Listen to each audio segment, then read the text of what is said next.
नमस्कार, मैं हूं शम्स ताहिर खान और आप देख रहे हैं वारदात। 35 साल की एक लड़की की अपने ही घर के अंदर मौत हो जाती है बीमारी की वजह से। इसके बाद अगले 5 दिनों तक उसकी लाश उसी घर में पड़ी रहती है। जब लाश से बदबू आने लगती है तब लड़की का बड़ा भाई लड़की की लाश को बाथरूम में ले जाता है और वहीं उसका अंतिम संस्कार कर देता है। 34 साल की एक दूसरी लड़की की भी घर के अंदर ही मौत हो जाती है बीमारी के चलते। इसके बाद लड़की का पिता अपनी बेटी की लाश के साथ खुद को अगले 5 दिनों के लिए उसी घर में बंद कर लेता है। 5 दिन बाद वो घर का दरवाजा बंद करता है और अगले 5 महीनों के लिए कहीं गायब हो जाता है बिना बेटी का अंतिम संस्कार किए। ये दो कहानी सिर्फ इन दो लड़कियों की कहानी नहीं है, बल्कि ये हमारे समाज के अकेलेपन की भी कहानी है।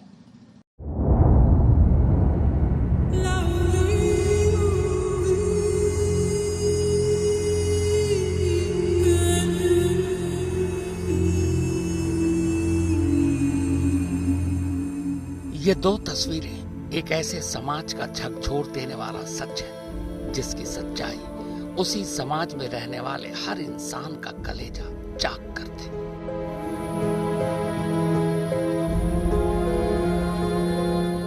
हमने अपने इसी समाज के इर्द गिर्द बड़े बड़े चमकदार शहरों की रंगीनियां, ऊंची नीची इमारतें, शानदार कॉलोनियां, खरीदी जाने वाली तमाम खुशियां, गरज ये कि जिंदगी को गुलजार और खुशगवार बनाने वाली हर चीज खरीद ली, हासिल कर ली। पर इन तमाम चीजों को हासिल करने के बाद भी हम इंसान कितने अकेले, कितने तन्हा हैं। ये दो तस्वीरें बाहर से चमकदार और खुश दिखने वाले हमारे इसी समाज के उस अकेलेपन की मुर्दा दास्तान है जो इस वक्त भी न जाने कितने ही घरों में दस्तक दे रही होंगी। न जाने कितने ही घर इस वक्त भी अकेलेपन की आगोश में होंगे, जिन्हें कोई नहीं सुनता, जिन्हें कोई नहीं पूछता, जिनसे कोई नहीं बात करता।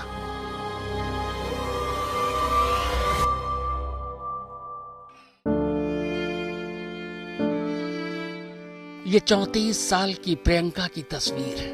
भरे पूरे समाज में रहकर भी प्रियंका इतनी अकेली थी कि पूरे 5 महीने तक उसकी मौत की खबर उसके घर के बाहर ही नहीं आई। अपने ही घर में इन 5 महीनों में पहले वो मरती है, फिर धीरे धीरे लाश से कंकाल में तब्दील हो जाती है। अपनी लाश से उठती बदबू से इशारों में पड़ोसियों को खुद के मर जाने का इशारा भी देती है, पर कोई उसकी खबर लेने उसके बंद दरवाजे तक नहीं आता।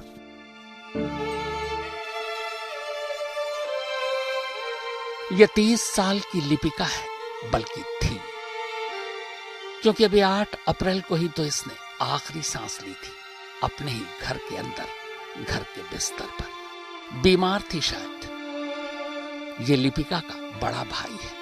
छोटी बहन को इसने अपनी आंखों के सामने बीमारी से मरते देखा। छोटे भाई को खबर दी, भाई आया, चला गया। पड़ोसी आजकल कहां किसी के घर में झांकते हैं। भरा पूरा समाज था, पर शमशान ले जाने के लिए 4 कांधे नहीं मिले। 5 दिन तक लिपिका की लाश घर में ही पड़ी रही। फिर बड़े भाई ने बड़े भाई होने का अजीब फर्ज निभाया। घर के अंदर बाथरूम में ही रजाई कंबल की चिता सजाई और मुखाग्नि दे दी। हालांकि कायदे से यहां इसे लाश को जलाना बोलेंगे। ये दोनों तस्वीरें देश के 2 अलग अलग शहरों की है। प्रियंका यूपी के मेरठ की थी तो लिपिका झारखंड के धनबाद की, पर दोनों की कहानी एक जैसी थी। कहानी इनके अकेलेपन और समाज से कट जाने की। दोनों का ही परिवार हर परिवार से दूर था, पड़ोसी पास होकर भी बहुत दूर, और हिस्से में सिर्फ तन्हाई और अकेलापन। यह धनबाद की एक कॉलोनी है। ठीक ठाक घर है। घर के नेम प्लेट पर लिखा है द राज्यवर्धन। घर के अंदर एक गाड़ी भी खड़ी है। घर गाड़ी देखकर कहा जा सकता है कि इनकी माली हालत भी ठीक ठाक होगी। इस घर में कुल 3 लोग रहा करते थे। बड़ा भाई प्रणय राज्यवर्धन, छोटा भाई प्रबुद्ध राज्यवर्धन और सबसे छोटी बहन लिपिका। इनके पिता साइंटिस्ट थे, पर माँ बाप दोनों की मौत हो चुकी है। माँ की मौत पहले हुई, फिर 2003 में पिता भी चल बसे। मरने से पहले पिता ने लिपिका की शादी कर दी थी, पर शादी चली नहीं और लिपिका का तलाक हो गया। अब वो वापस इसी घर में आकर रहने लगी। घर में 3 लोग थे, पर तीनों बाकी रिश्तेदारों, पड़ोसियों, यहाँ तक कि दोस्तों से भी बहुत दूर थे। इधर कुछ वक्त से लिपिका बीमार थी, पर दोनों भाई उसे डॉक्टर के पास नहीं ले गए। घर पर ही बीमारी के चलते 8 अप्रैल को लिपिका ने दम तोड़ दिया। बड़े भाई ने छोटे भाई को फोन किया। छोटा भाई ज्यादातर घर के बाहर रहता है। वो आया, बहन को देखा और वापस चला गया, मानो जैसे घर के अंदर कुछ हुआ ही ना हो। अगले 5 दिनों तक घर में लिपिका की लाश पड़ी रही, सड़ती रही। भाई आया नहीं, पड़ोसियों को खबर नहीं। लिहाजा 5 दिन बाद इसी बड़े भाई ने घर के अंदर बाथरूम में ही लिपिका की लाश रखी और उस पर कंबल रजाई डालकर लाश का अंतिम संस्कार कर दिया। इस घर के अकेलेपन और दर्द को सचमुच महसूस करना है तो खुद लिपिका के बड़े भाई से ही बाथरूम में बहन के अंतिम संस्कार की पूरी कहानी सुन लीजिए। बहन को 7 तारीख को 9 साढ़े 9 बजे उसको बाथरूम 3-4 बार बाथरूम की उल्टी थोड़ा अजीब टाइप का हुआ और उसके बाद वो ख़त्म हो गई। उसका बाद हम कपड़ा लत्ता भी बदले, लेकिन 3-4 बार उसको बाथरूम हुआ, उल्टी थोड़ा अजीब टाइप का हुआ। उस टाइम ऐसा हालत नहीं था कि हम कुछ कर पाते। उसका हाथ पाँव रगड़ सकते थे, कंबल उम्बल उड़ाए, लेकिन वो उचक के 3-4 बार मेरा नाम ही लिया, कुछ बताई नहीं और उसके बाद गुजर। उसके बाद हम इसको खबर किए, ये आया भी। इसको 2 बार बोले हम इसका इंतजार में बैठे रहे, लेकिन वो 3-4 दिन पड़ोसियों को मदद के लिए बुला नहीं नहीं। पहले तो हम इसी को बोले थे, यही रहता घर में। बाहर था तो टाइम लगे फोन करके फोन। हाँ, अभी 2 बार देखने भी आया, देख के गया, उसको मालूम था। बॉडी को देखा है उन्होंने? नहीं, बॉडी को मैंने बॉडी देखा है, नहीं देखा। उसमें कीड़ा मकोड़ा लगने लगा। जब 3-4 दिन हो गया तो हमको कुछ समझ में नहीं आया, वो हमसे देखा नहीं गया, तब हम उसको साधारण व्यवस्था में ही कीड़ा मकोड़ा हटाने के लिए जलाया, आप ही जलाओ। फिर इसके मैंने लकड़ी वगैरह की व्यवस्था की है या इसी जलाया? नहीं, घर में 3-4 दिन से था।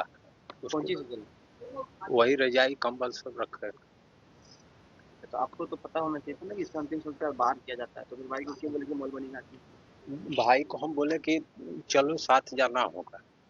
ये 3-4 ये देख करके चला गया। ये रहता आसपास ही है, आते जाते रहता, जब मर्जी होता तब आएगा जाएगा, लेकिन उसके बाद चला जाता है। उस वक्त नीड थी, घर का आदमी को ही बोलता है आदमी पहले, उसके बाद किसको बुलाता है। तो बड़ा भाई बता रहा है कि कैसे उस वक्त छोटे भाई की नीड यानी जरूरत थी, पर वो जरूरत के वक्त आया नहीं। अब अकेला क्या करता, इसीलिए बाथरूम को ही शमशान बनाकर रजाई कंबल की चिता सजा दी। ये लिपिका का दूसरा भाई है, नाम है प्रबुद्ध राज्यवर्धन। प्रबुद्ध मानता है कि भाई ने उसे बहन की मौत की खबर दी थी। वो अंतिम संस्कार का सामान लेकर भी आया, मगर जैसे ही भाई ने बताया कि वो बहन का अंतिम संस्कार कर चुका है, वो अंतिम संस्कार का सामान घर में सोफे पर रखकर वापस चला गया, मानो कुछ हुआ ही ना हो। बड़े के बाद अब छोटे भाई की भी पूरी बात सुन लीजिए। मेरे सिस्टर का डेड बॉडी जो है हाफ बर्न मिला है मेरे घर से। Half burn? हाँ, बर्न मिला सर, बाथरूम में। और ये मतलब उस समय में मेरे घर में जो मौजूद लोग थे वो मेरा बड़ा भाई प्रणव राजवर्धन था और मेरी बहन लिपिका कुमारी थी। मेरी बहन जो लिपिका कुमारी थी काफी दिन से बेड रिडन थी सर, और जिस टाइम पे ये घटना घटी है उस टाइम में मैं यहाँ पे अवेलेबल नहीं था। मुझे ये इन्फॉर्मेशन भी नहीं दी गई ऐसा कुछ किया जा रहा है। जब मैं रिटर्न किया तो मुझे बताया गया कि वो ऑलरेडी डेड कर गई है। तो मैं अंतिम संस्कार का सामान लेने गया था। अंतिम संस्कार का सामान लेके जब मैं वापस आया तो मुझे बताया गया कि ऑलरेडी अंतिम संस्कार कर दिया गया है। 2 लोगों का नाम भी उसमें लिया गया, लेकिन उनका इससे केस से कोई रिलेशन नहीं है, वो बस कॉमन रेफरेंस है, इसलिए बोला गया मुझे। और अभी मुझे शाम को एक आदमी ने आके बताया कि आपके घर में PCR आई हुई है, वो ऐसा ऐसा बात है, तो मैं खुद चल के यहाँ पे आ गया। लेकिन ये जब अंतिम संस्कार हुआ तो ये नहीं पूछा गया आपने कि कहाँ पे अंतिम संस्कार हुआ? इसने बोला कि मैं वही बोला ना, कॉमन रेफरेंस दिया मेरे को, और इसने बोला कि माहौल बनी में मैंने कर दिया। और जब आप यहाँ आए तो देखे कि घर में बॉडी पड़ा हुआ है? नहीं, मैंने नहीं देखा सर, मैंने सोफा पे सामान रखा, जब इसने बोला कि ऑलरेडी हो गया तो मैं घर से बाहर निकल गया। अफसोस की बात यह कि लिपिका का घर एक भरी बस्ती के बीचों बीच है, पर किसी को उसकी गुमनाम मौत और खामोश अंतिम संस्कार की खामोशी से उठती चिता की लौ या धुएं की धुंध दिखाई ही नहीं दी। हाँ, जब जलने की कुछ बू आई तब पड़ोसियों ने अपना फर्ज जरूर निभाया, पुलिस को खबर देकर। पुलिस भी घर पहुंचकर हैरान थी। घर के बाहर ही दोनों भाई को खड़ा कर वहीं पूछताछ की गई। बड़ा भाई खामोश सुन रहा था और छोटा भाई बोल रहा था।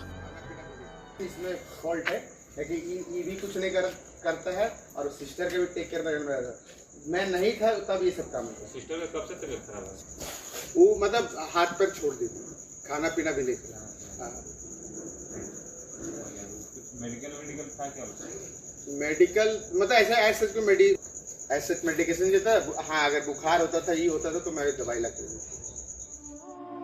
भाई ने कोशिश तो पूरी की, पर बहन की चिता ठीक से सजा नहीं पाया, इसीलिए लाश भी आधी अधूरी ही जली। इस खबर के बाहर आने के बाद और पोस्टमार्टम हो जाने के बाद लिपिका के हिस्से सचमुच अब वो चिता आएगी जिसकी वो हकदार है, जो हर मरने वाले का हक है। धनबाद से बहुत दूर और देश की राजधानी के बेहद करीब ये मेरठ शहर है, और इसी मेरठ शहर का ये घर बस्ती के बीच में है, तो बस्ती में और भी बहुत सारे घर हैं। घरों में लोग भी हैं, यहाँ तक कि इसी घर के करीब इस घर में रहने वालों के कुछ करीबी रिश्तेदार भी इसी बस्ती में रहते हैं। मगर पूरे 5 महीने तक इस घर का दरवाजा बंद रहता है। शुरू में कुछ बदबू भी आती है, पर तन्हाई के अलावा इस घर पर कोई दस्तक देने नहीं आता। कोई आता भी कैसे? खुद पड़ोसी कह रहे हैं कि घर में रहने वालों को वो देखते तो थे पर जानते नहीं है। पड़ोसी छोड़िए, जब सगे चाचा का बेटा ही ये कहे कि हमारी बातचीत ही नहीं होती, तो फिर दूसरों से क्या उम्मीद? देखिए जी, परिवार के बारे में बहुत ज्यादा जानकारी तो नहीं है, लेकिन जितनी जानकारी है उसमें यह था कि वो निकलते बढ़ते थे, उनका रास्ता यही था, तो दुआ सलाम होती थी। तो परिवार में कोई ऐसी जानकारी नहीं है। 4 महीने से ये चाचा जी हमारे चले गए, तो हमें लगा कि कहीं बाहर गए, हमें तो बातचीत थी नहीं। तो आज पता चला कि ये चाय की दुकान बेगम बाग में वहाँ लेडीज के पास बैठे हैं। वो अकेलापन ही था कि प्रियंका पूरे 5 महीने तक अपने ही घर में पहले लाश और फिर कंकाल बनकर पड़ी रही, पर कभी किसी ने इस दौरान उसे याद तक नहीं किया। हाँ, 5 महीने बाद जब वही प्रियंका कंकाल की शक्ल में मुर्दा घर पहुंची, तो खुद डॉक्टर उसकी हालत देखकर हैरान थे। उन्हें समझ नहीं आ रहा था कि लाश के सैंपल कहां से लें।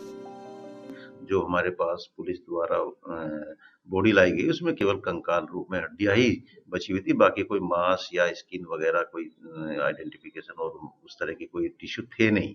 तो उसका पोस्टमार्टम किया जा चुका है।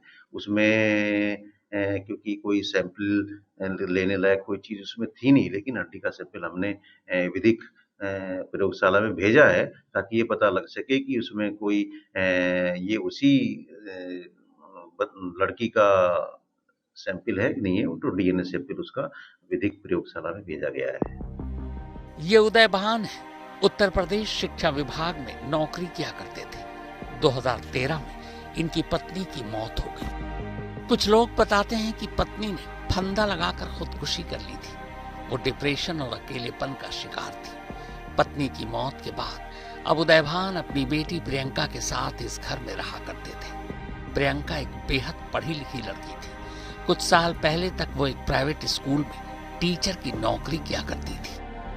2013 में इनकी वाइफ गुजर गई थी, उसके बाद ये डिप्रेशन में ही रहते थे, ऐसा ही लगता, तभी तो ऐसा काम करा इन्होंने। बिटिया भी डिप्रेशन में हाँ, उसका भी दिमाग का इलाज चल रहा था, वो उन्होंने बताया। दिमाग का इलाज, किसी से बातचीत नहीं करते थे, कहीं भी आते जाते रहते थे बस। हमने सुना है कि बिटिया भी काफी पढ़ी लिखी थी, बीएस से डबल ए में थी वो। हाँ। एमसीए भी कर रखा था, बहुत पढ़ी लिखी थी। बात पिछले साल दिसंबर की है, शायद 5 दिसंबर की बात है। तब प्रियंका को आखिरी बार देखा गया था। इसके बाद इस घर पर ताला लग गया। अब प्रियंका के साथ साथ प्रियंका के पिता उदय भान भी गायब हो चुके थे। दोनों की गुमशुदगी को 5वां महीना शुरू हो चुका था, पर उनका कोई अता पता नहीं था।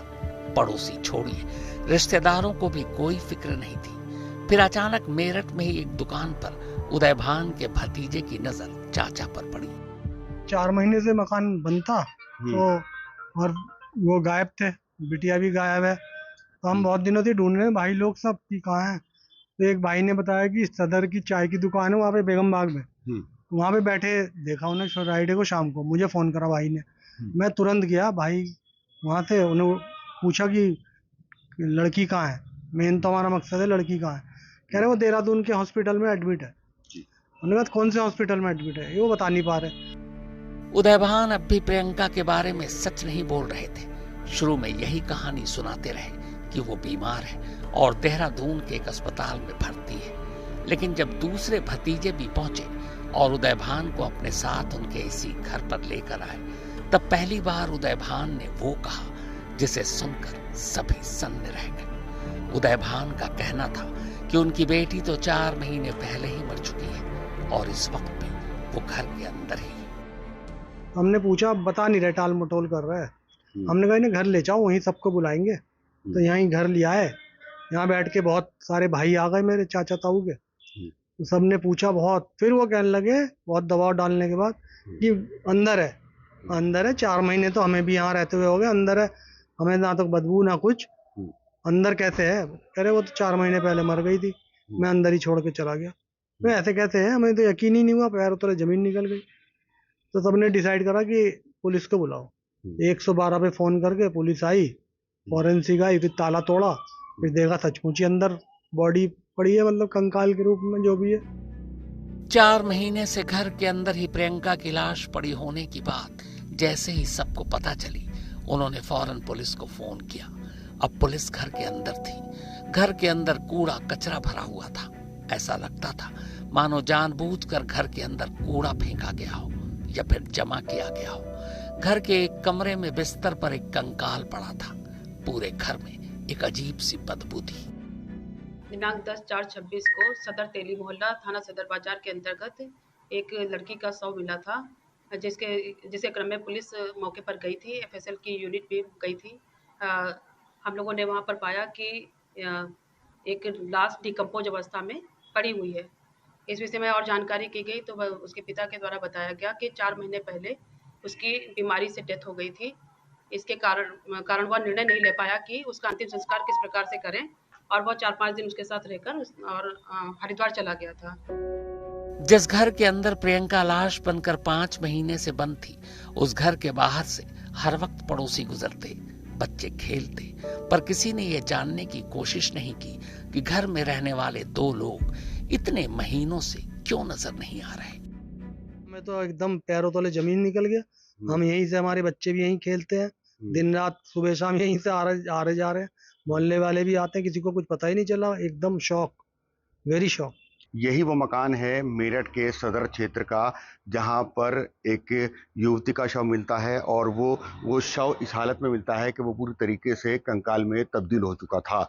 इस पूरी घटना का हम आपको बताते हैं कि यहाँ एक पिता उदय भान अपनी पुत्री प्रियंका के साथ रहते थे, और बताया जा रहा है कि वो प्रियंका काफ़ी बीमार रहती थी और उसके पिता उसको डॉक्टरों के बाद तंत्र मंत्र और झाड़ फूक के लिए ले जाते थे। और इसी बीच बताया जा रहा है कि संभवतः नवंबर में वो लड़की एक्सपायर हो जाती है और पिता के साथ वो अकेली यहाँ रहती थी। और 5 दिसंबर को उसके पिता यहाँ ताला लगाकर यहाँ से लापता हो जाते हैं।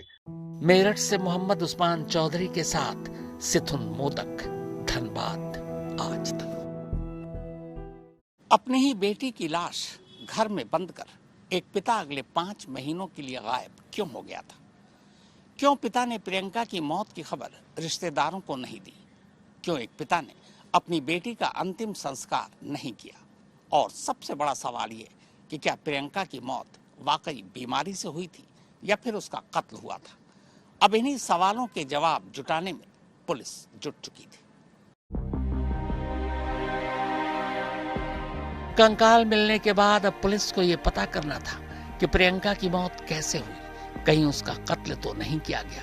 और उससे भी बड़ा सवाल यह कि प्रियंका या उसकी लाश को छोड़कर उसके पिता उदय भान घर पर ताला लगाकर इतने महीने कहां गायब रहे। तो जब पुलिस ने उदय भान से पूछताछ की तो एक अजीब कहानी सामने आई। उदय भान के मुताबिक उसकी बेटी प्रियंका की तबीयत खराब थी, वो बहुत ज्यादा बीमार थी और इसी बीमारी की वजह से 5 दिसंबर 2025 को उसकी मौत हो गई। प्रियंका के बीमार होने के बावजूद उसके पिता उसे डॉक्टर के पास या अस्पताल नहीं ले गए। यहाँ तक कि प्रियंका की मौत की खबर भी किसी को नहीं दी। और तो और प्रियंका की मौत के बाद अगले 5 दिनों तक अपनी बेटी की लाश के साथ उसी घर में खुद को बंद रखा। इस दौरान लाश से बदबू आनी शुरू हो चुकी थी। उदय भान ने तब घर में परफ्यूम छिड़कना शुरू कर दिया। लड़की के पिता ने प्रारंभिक पूछताछ में बताया है कि क्योंकि 4-5 दिन वो साथ में लड़की के साथ में रहा था तो वहाँ वो स्प्रे वगैरह कर देता था जिससे कि बाहर स्मेल ना जाए। बेटी एक्सपायर हुई तो वो काफी दिन तक उसके शव के साथ में रहे। उन्होंने ही बताया, मैं 2-5 दिन रहा सबके साथ, उन्होंने ही बताया ये तो बात। ये उन्होंने बताई। हाँ। अच्छा, ये बताया जा रहा है कि काफी सालों से जो मकान है उसमें सफाई भी नहीं हुई थी, काफी गंदगी भरी हुई थी, अंदर पूरा करकट रद्दी भरा हुआ था। हाँ जी, ये तो देखा सबने, बहुत रद्दी भरा हुआ था अंदर। अच्छा, ये भी बताया जा रहा है कि उन्होंने परफ्यूम स्प्रे का इस्तेमाल किया, बदबू ना आए। हाँ, उन्होंने ही बताया कि मैंने तो परफ्यूम छिड़का। हमने कहा स्मेल क्यों नहीं आया, हम तो बराबर में रहते हैं। बोले मैं तो परफ्यूम छिड़क के गया था। हालांकि पोस्टमार्टम कंकाल का हुआ, लेकिन फिर भी रिपोर्ट से ये पता चला कि कंकाल पर चोट के कोई निशान नहीं थे। यानी शुरुआती पोस्टमार्टम रिपोर्ट के मुताबिक मामला कत्ल का नहीं है। हालांकि पुलिस अब भी हर पहलू से मामले की जांच कर रही है। पीएम रिपोर्ट, चूंकि बॉडी डिकम्पोज हो गई थी तो पीएम रिपोर्ट में बहुत स्पष्ट कुछ नहीं आ पाया है। हालांकि उस पर किसी प्रकार के चोट और के निशान नहीं मिले हैं, ना ही कोई फ्रैक्चर के निशान वगैरह हैं। और बाकी अन्य बिंदुओं पर लड़की के मोबाइल और अन्य प्रकरणों को हम लोग देखकर सीडीआर वगैरह देखकर ये जांच करने का प्रयास कर रहे हैं कि वास्तव में घटना के पीछे या शव जो है 4 महीने तक घर के अंदर पड़ा रहा तो इसके पीछे क्या कारण रहे। उदय भान के मुताबिक बेटी की लाश के साथ 5 दिनों तक घर में रहने के बाद जब बदबू ज्यादा तेज हो गई तब उसे कुछ समझ नहीं आया। उसने अब तक अपने रिश्तेदारों को भी प्रियंका की मौत की खबर नहीं दी थी। इसके बाद बिना अंतिम संस्कार किए घर पर ताला लगाकर उदय भान मेरठ से हरिद्वार चले गए। इसके बाद अगले 4-5 महीने तक वो इधर उधर भटकते रहे। फिर जब वापस मेरठ आए तब कहीं जाकर भतीजे की नजर उदय भान पर पड़ी। रिश्तेदारों और पड़ोसियों के मुताबिक उदय भान और उसकी बेटी दोनों अकेलेपन और डिप्रेशन में जी रहे थे। उदय भान एक तांत्रिक के भी संपर्क में थे जिससे वो झाड़ फूंक करवाया करते थे। हालांकि प्रियंका की मौत से झाड़ फूंक का कोई कनेक्शन है या नहीं, फिलहाल ये साफ नहीं है। लड़की बीमार रहती थी इसलिए वो डॉक्टर्स को दिखाने के अलावा अपना झाड़ फूंक भी कराते थे। कोई तांत्रिक आता था, काला पीलिया उस वीडियो का था। जाते थे वो मेहताब के पास जाते थे, तांत्रिक के पास पीलिया झड़वाने। एक्चुअली उसे पीलिया हुआ था तो पीलिया झड़वाने जाते थे तांत्रिक के पास, वो जो उन्होंने बताया। इस कहानी का सबसे अफसोसनाक पहलू यह है कि जिस प्रियंका की मौत 5 महीने पहले हुई, अब कहीं 5 महीने बाद जाकर उसे उसकी चिता नसीब हुई। अगर वो उसी टाइम गुजर गई थी, उनको बता देना चाहिए था। वो जो भी होता हम लोग देखते या तबीयत क्रिया हो जाती उनकी अच्छी तरीके से हो जाता है। जैसे भी है, हमने अपने बच्ची का, हमने पुलिस वालों से भी कहा कि बच्ची का हम अच्छी तरीके से क्रियाक्रम करना है हमें, तो उन्होंने भी हमारी सहायता करी। अच्छी तरीके से हम लोगों ने ये किया। तो ये थी लिपिका और प्रियंका की कहानी। दोनों ही लगभग हम उम्र थी। दोनों की ही मौत अपने अपने घर में हुई और दोनों की ही मौत की खबर मौत के कई दिन या महीने बाद बाहर आई। और सबसे अहम बात ये कि दोनों ही परिवार समाज से दूर तन्हाई और अकेलेपन का शिकार था। वो अकेलापन जो न जाने कितने ही इंसानों को खाए जा रहा है। इसीलिए जरूरी है कि हम सब अपने अपने पड़ोसियों से बातें करें, उनका हाल चाल पूछें और उन्हें यह एहसास दिलाएं कि वो अकेले नहीं है। मेरठ से मोहम्मद उस्मान चौधरी के साथ सिथुन मोदक, धनबाद, आज तक।